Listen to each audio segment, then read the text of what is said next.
Somewhere in America right now, Arby's is baking croissant and sourdough breakfast bread with the same chemical used to manufacture yoga mats, and it's sitting right there on the label. That isn't even the strange part.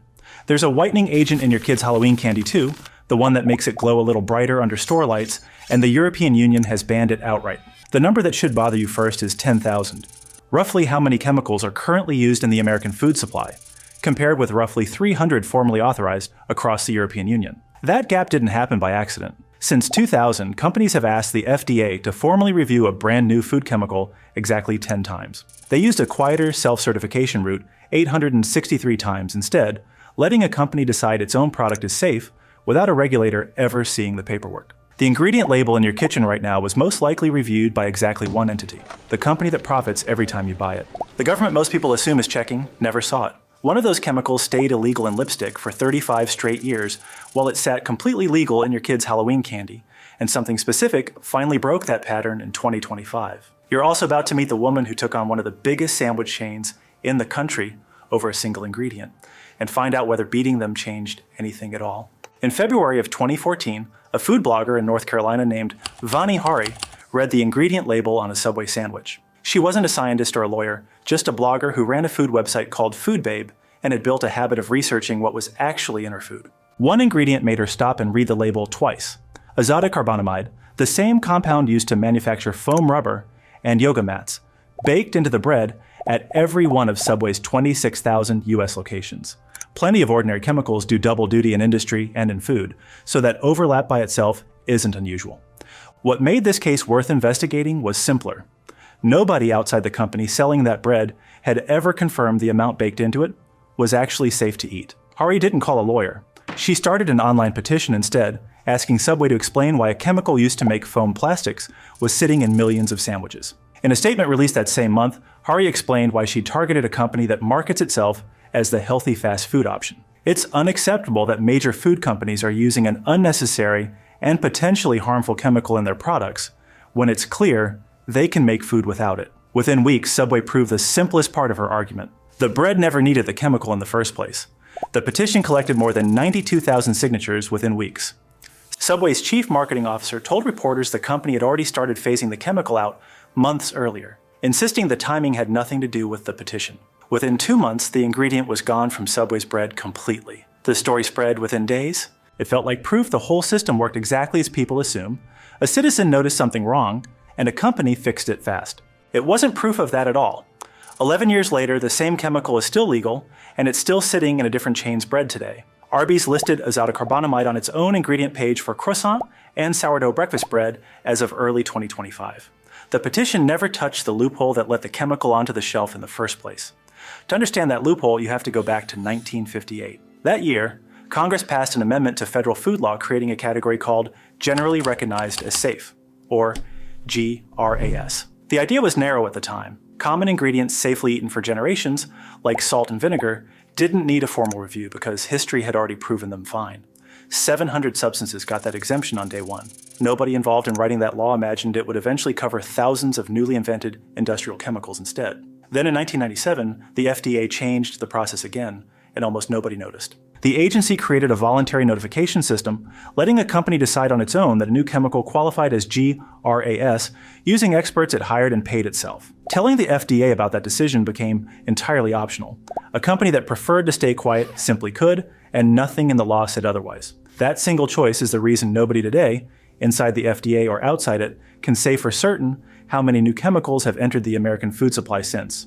Put those two facts together and you get the assumption almost everyone in America carries without ever examining it. Something on a shelf has, by definition, already been checked. A government scientist somewhere signed off before the product reached a cart. It's a comforting story, and for a huge share of what's actually on that shelf, it simply isn't true. The label doesn't tell you which chemicals passed that kind of review, and which never saw a regulator at all. The first hard evidence against that official story is a number almost nobody outside a research group ever saw. An environmental working group analysis traced this exact additive's reach in detail. Azodicarbonamide was already sitting in close to 500 products across more than 130 brands that February, the same month Hari's petition was spreading online. The real target of her fight was bigger than one company's recipe. An ingredient the industry had already normalized at a scale nobody outside a research group had bothered to measure. Federal rules allow azodicarbonamide in American bread at up to 45 parts per million, a limit set decades ago and never meaningfully revisited, while the European Union has never authorized the chemical for food use at all at any level. Only the paperwork required before this chemical reaches a shelf changes from one side of the Atlantic to the other. The molecule itself never does. Britain's own health and safety executive classifies it as a respiratory hazard for factory workers handling it in raw form, requiring a warning label on every container it ships in. That occupational classification is about inhaling raw powder on a factory floor, a different kind of exposure than eating trace amounts baked into bread. But it says something that a substance gets any kind of safety label in one system and no scrutiny at all in the other. Hari's win felt like proof the whole system listens when people complain loudly enough. What nobody asked, in all the coverage, was how a company gets to make that safety call for itself in the first place. To understand how a chemical like that enters millions of loaves of bread without a single government scientist reviewing it, picture a company hiring its own inspector and letting that inspector decide, behind closed doors, whether the company's own product passes. That inspector never has to file a report with anyone outside the building. Nobody outside the company has to see the data or confirm the review even happened. That's how self-affirmed GRAS actually works.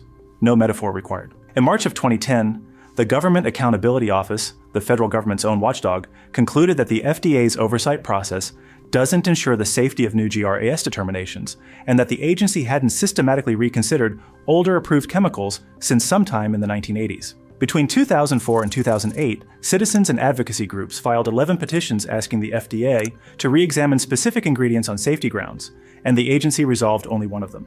Jim Jones, who served as the FDA's deputy commissioner overseeing its human foods program, said as much directly to a Senate committee. In the FDA, although we have authorization to do post-market reviews, there's no statutory mandate to do them. We are several decades behind Europeans and our Canadian counterparts because they have legal mandates to reevaluate chemicals that have been authorized at some point in the past. That's the man who used to run the program himself, telling a Senate committee how the agency falls short. None of this is how the European Union handles new food chemicals. Under EU law, a food additive is illegal by default. It stays illegal until the European Food Safety Authority formally approves it, backed by a safety dossier the manufacturer has to fund and submit itself, a process that routinely takes years. Compare that to the American route. A company there can complete its own self-affirmation entirely in-house, on its own timeline, with no mandatory filing of any kind, and start selling the product days later, not years. Zoom out, and the whole American approach starts to look less like food safety regulation and more like a company checking its own work with no one required to look over its shoulder. And this is an ancient history. In March of 2023, a coalition led by the Center for Science and the Public Interest formally petitioned the FDA to revoke approval for titanium dioxide, the same whitening agent already banned across the European Union. Federal law gives the FDA 180 days to respond. Years have passed, and the agency still hasn't answered. Safe never meant checked. On October 7, 2023, California's governor signed a new state law banning 4 food additives outright, and he didn't do it quietly at a desk. Attached to his own public signing statement was a bag of Skittles, purchased not in California but in the European Union, where the recipe has never contained titanium dioxide at all. Titanium dioxide wasn't actually one of the 4 additives that law banned. It had been cut from an earlier draft. But the governor's gesture still made the point louder than any of the 4 bans could. The company already knew how to sell a safer version of its own candy, because it had been doing exactly that in Europe the whole time. It simply hadn't offered that version to anyone standing in an American checkout line. Kraft Macaroni and Cheese tells the same story from a different angle. For years, it existed as 2 different products under one name. The version sold in the United Kingdom used paprika and beta-carotene for its orange color, while the version sold in the United States relied on yellow 5 and yellow 6 instead. It took another Vani Hari petition, filed in 2013, before Kraft brought the American version in line with the one it had already been selling in Britain for years. Once you see that pattern twice, it stops looking like caution and starts looking like a choice. And if your instinct here is that European regulators are simply overly careful, both of these companies already had the more cautious version sitting on a shelf somewhere. The question worth asking here is who actually benefits from a system built this way? Reformulating a product line nationwide costs real money, and under federal law, nothing requires an American company to spend a single dollar of it unless a specific chemical gets banned outright where they're selling it. That makes leaving the recipe exactly as it is the economically rational choice, the predictable result of a cost nobody is required to pay. No one needed to sit in a boardroom and vote to keep a riskier chemical in American food. The math simply never forced their hand, and no law required them to spend the money to change it. That math isn't hidden either. when federal regulators recently pushed the industry to phase out synthetic dyes faster. One trade group representing color manufacturers said publicly that the new timeline ignores scientific evidence and underestimates the complexity of food production. The same group warned the result would be supply disruptions across the industry. Stripped of the corporate language, that statement is an admission. Changing the recipe costs money and causes headaches, and avoiding both is being offered as the argument for waiting. Almost nobody reads a trade association's public comment filings. That's exactly the kind of statement this whole system depends on nobody paying attention to. This system charges 3 separate costs, each heavier than the last. Start with the mildest cost, the one most people never even notice paying. Thomas Neltner, who co-authored one of the major independent studies of this system, put it plainly. Nobody, including the FDA itself, can say for certain what every product on a shelf actually contains. That's a plain assessment from a researcher who spent years studying the system firsthand. Shoppers assume the label tells the whole story, but most of the time, nobody has actually confirmed that it does, and no amount of careful reading changes that. Move up a level, and the cost stops being invisible. In 2007, researchers published a randomized, placebo-controlled study in The Lancet testing common artificial food dyes and a widely used preservative on nearly 300 children, some as young as 3 years old. The results showed a measurable increase in hyperactivity linked directly to the additives themselves, not to sugar and not to parenting. That single study is the reason foods sold in the European Union containing 6 specific synthetic dyes are required to carry a warning label about effects on children's attention. The same dyes are still sold in America today, with no warning printed anywhere on the box. The most serious cost is still ahead because the same self-certification gap that let a bread additive skip review can do far worse than cost you time or spike a child's hyperactivity. In 2022, a company called Daily Harvest sold a frozen meal called French lentil and leek crumbles, built around a new plant-based ingredient called Terra flour, introduced to the American market through the self-affirmed GRAS process you just heard about. Picture ordering it the way thousands of people did that spring, a healthy-looking weeknight dinner delivered straight to your door. Then picture doubling over hours later, unable to stand up straight while a doctor tells you your liver enzymes are running 12 times higher than they should be. This happened to a real person. Corey Silverstein was one of the people who got sick.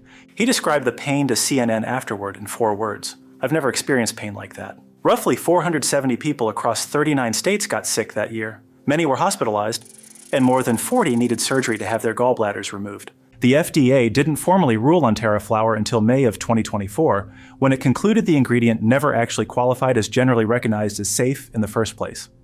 That's nearly 2 full years after the outbreak, and for every day of those 2 years, any other manufacturer in the country remained completely free to use that same ingredient. That's the first weakness in this story, a new chemical getting onto a shelf with no real review at all. There's a second weakness too, and it's arguably worse because it doesn't even require a loophole.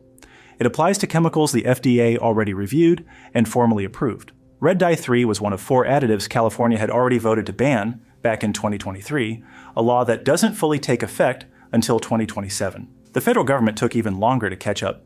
On January 15, 2025, the FDA banned red dye 3 from every food, drink, and ingested drug sold in the United States, 35 years after it had already banned the same dye from lipstick and other cosmetics for causing tumors in laboratory animals. The FDA's 2025 decision didn't rest on some new discovery that made the dye more dangerous. It leaned on the same kind of animal cancer evidence that had already triggered the cosmetics ban back in 1990. The law behind both bans is called the Delaney Clause, and it's about as strict as federal food law gets. If a substance is shown to cause cancer in humans or animals, it has to be banned, with no weighing of actual risk and no exception for dose. But that law doesn't enforce itself. In practice, it took someone formally petitioning the FDA to force the agency's hand, and for decades after 1990, nobody filed that exact petition for food and drugs. The Center for Science in the Public Interest, joined by 23 other health organizations, finally did in October of 2022. It still took the FDA more than 2 years to act.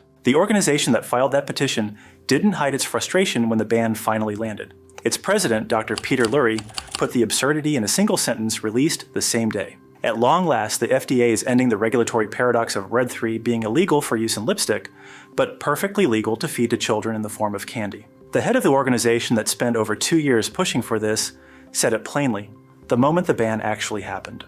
Vani Hari's Subway petition in 2014 and her Kraft Mac and Cheese petition, filed with a co-campaigner the year before, both worked in the narrow sense that both companies changed their recipes. But neither campaign touched the weakness sitting underneath the first half of this story.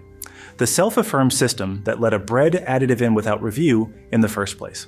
Red dye 3 exposes an entirely separate weakness. The FDA had already reviewed that dye and formally approved it, then took 35 years to undo that approval once its own evidence said otherwise. Her 2 wins changed 2 individual products on 2 separate shelves. They never touched either failure, the one that lets ingredients in unchecked, or the one that keeps them on shelves long after the evidence says they shouldn't be. Safe never meant checked. It isn't just the one dye either. The FDA is separately pushing the industry to eliminate all 8 remaining petroleum-based synthetic dyes from the American food supply by the end of 2026, a deadline the industry has already signaled it may not fully meet. Step back from the individual chemicals for a second, and the actual shape of this system comes into focus. Getting a new ingredient onto a shelf was built in 1958 to require proof of harm before acting, not proof of safety before selling, then loosened again in 1997 to let companies certify themselves. Getting a dangerous ingredient back off a shelf runs into the opposite problem. The FDA can act, but rarely does, until somebody outside the agency files the exact right piece of paper and waits years for a response. That's a system running precisely the way it was engineered to run.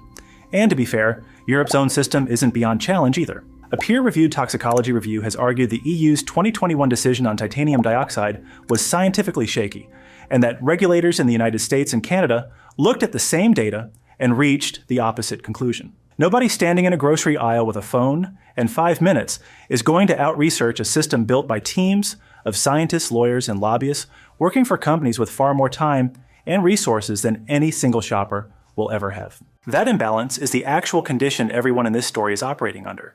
It has nothing to do with how carefully any one person reads a label. The next time you're standing in an aisle, the useful move takes 5 seconds.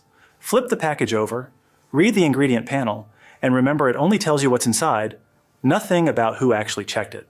And pressure, when it's specific enough, has actually worked before. It worked when one blogger's petition eventually pushed Kraft to match the recipe it had already been selling in Britain for years. It worked, slowly and reluctantly, with Red Dye 3, 35 years after this fight actually started. Both wins trace back to focused pressure aimed at one clear target, and there's one more thing you can do yourself, starting the next time you're standing in an aisle. You don't need to become a food scientist to close this gap a little. The FDA keeps its own public GRAS notice inventory, and independent groups like the Environmental Working Group run free databases too, both searchable by ingredient name. Neither one gives you a perfect answer. If an ingredient isn't listed, that doesn't prove it's dangerous, only that nobody ever told the FDA about it through that specific process. But it takes about as long as reading the label already does, and it's a better question to walk in with than none at all. The next time you're holding a sandwich made with something that sounds like it belongs in a hardware store, or candy engineered to look a little brighter under the store lights, that's your cue to check it yourself,